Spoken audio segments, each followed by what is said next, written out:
किसान आंदोलन में शहीद हुए किसानों को श्रद्धांजलि अर्पित करता हूं, उनके चरणों में नमन करता हूं। साथियों, बड़े दुख की बात है कि हमारे लगभग 80 किसान भाई जो किसान आंदोलन में शहीद हो गए और मोदी जी के कानों में यूं तक नहीं रह गए। यहाँ पर हमारे किसान भाई अन्नदाता बैठे हुए हैं। मैं एक एक करके आपको समझाने का प्रयास करूंगा कि जो कृषि कानून हैं उनमें क्या किसानों को नुकसान होगा भविष्य में। सबसे पहला जो कानून सरकार लेके आई है वो है आवश्यक वस्तु अधिनियम संशोधन 2020। यानी कि जब कांग्रेस पार्टी की सरकार थी तो 1955 में कानून लाया गया था आवश्यक वस्तु अधिनियम।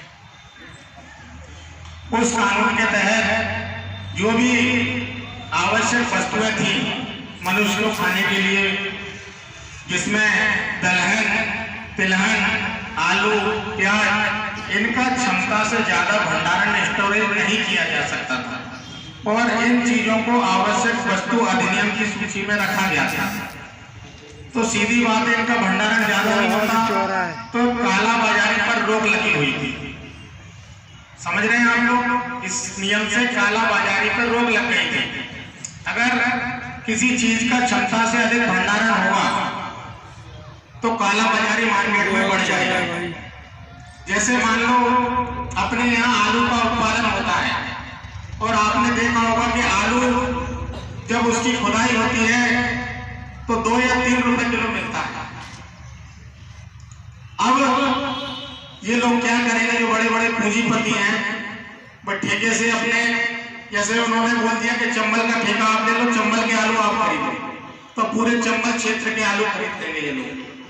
और जब आलू मार्केट में रहेगा ही नहीं और उसकी डिमांड होगी तो सीधी बात है उसका रेट बढ़ जाएगा।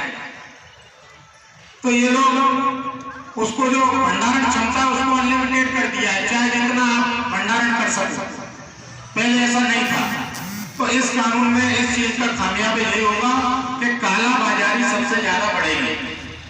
ये तो आलू की बात बता रहा हूँ मैं। प्याज भी ऐसे देखा होगा आपने, प्याज का जब सीजन आता है तो सस्ती होती है जब किसान के पास रहती है, और जब किसान के हाथों से आगे चली जाती है अड़तियों और बड़े बड़े व्यापारियों पे, तो उसका कीमत 100 रुपए तक, प्याज 150-200 तक हो जाता है।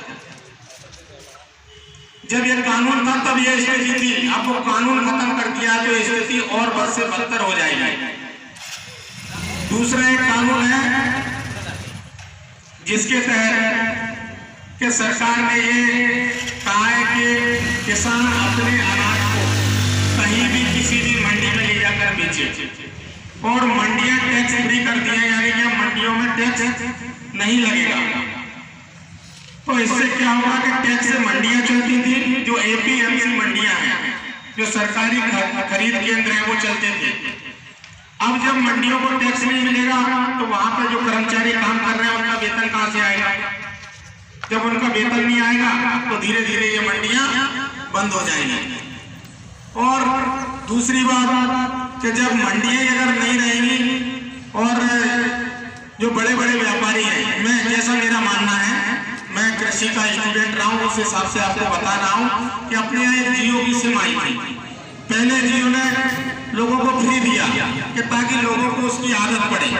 जब आदत पड़ गई तो आज देख लो जियो 499, 399, 599 तक उसका रिचार्ज हो रहा है, वही बड़ी वाली सिम का। वही सीधा का सीधा फंडा ये कृषि कानूनों में लागू होता है।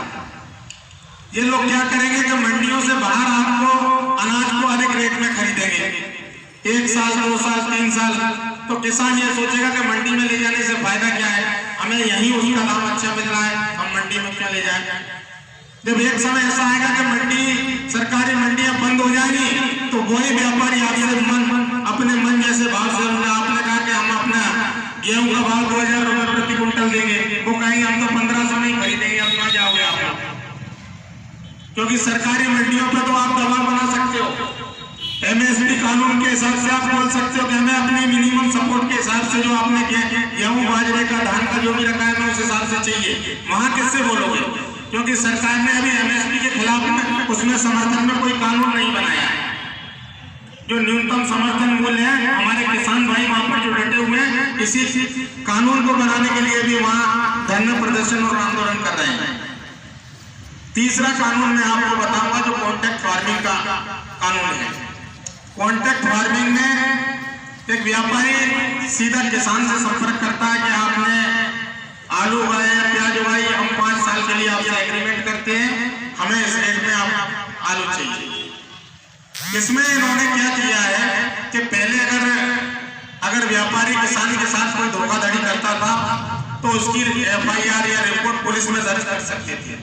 अब इस कानून में ऐसा नहीं है। इसका निपटारा जो हमारे तहसील का जो अनुविभागीय अधिकारी रहता है SDM वो उसको हैंडल करेगा, और उसकी भी समय सीमा निर्धारित नहीं की गई है कि वह कितने समय में ये प्रकरण को निपटाएगा। तो आप लोग बड़ी भांति समझदार हैं कि बड़े पूंजीपति हमारा किसान भाई उनकी टक्कर नहीं ले पाएगा और ना ही इनका कभी फैसला होगा। एक मैं अभी हाल ही की घटना सुनाता हूँ। जो दूसरा कानून है, अभी खाते गांव की एक घटना है जहां एक किसानों से संपर्क किया गया एक व्यापारी द्वारा। ये अभी अखबारों की घटना आपको लोगों को सुना रहा हूँ कि खाते गांव के एक व्यापारी ने वहां के किसानों से संपर्क किया। मंडी में जो रेट था उससे थोड़ा ज़्यादा किसानों को देके उनका अनाज और गल्ला खरीदा। तो लगभग ये मान के चलिए कि जैसा मैंने अखबार में पढ़ा था 95 रुपए की उसने खरीदी की। और हमारे किसान भाइयों को चेक पकड़ा कि ये चेक आपका, ये चेक आपका। जब हमारे किसान भाई उस चेक को लेके बैंक में गए तो सारे चेक बाउंस हो गए और आज वो व्यापारी यहाँ से फरार हो गया, वो ढूंढने से नहीं मिला। तो इस कानून में ऐसे आगे चल के जब मंडियाँ बंद हो जाएंगी तो ये लोग धोखाधड़ी करेंगे और आप किससे जाके इनकी शिकायत करोगे और कैसे निपटारा होगा। अब तीसरा जो कानून है उसके बारे में भी एक छोटा सा एग्जाम्पल देके आप लोगों को बताऊंगा कि अमेरिका की एक कंपनी है पेप्सिको, नाम सुना होगा आप लोग, इसके चिप्स आते हैं लेस के। तो अमेरिका की एक कंपनी जो चिप्स आते हैं लेस कंपनी के, उसने FC5 नाम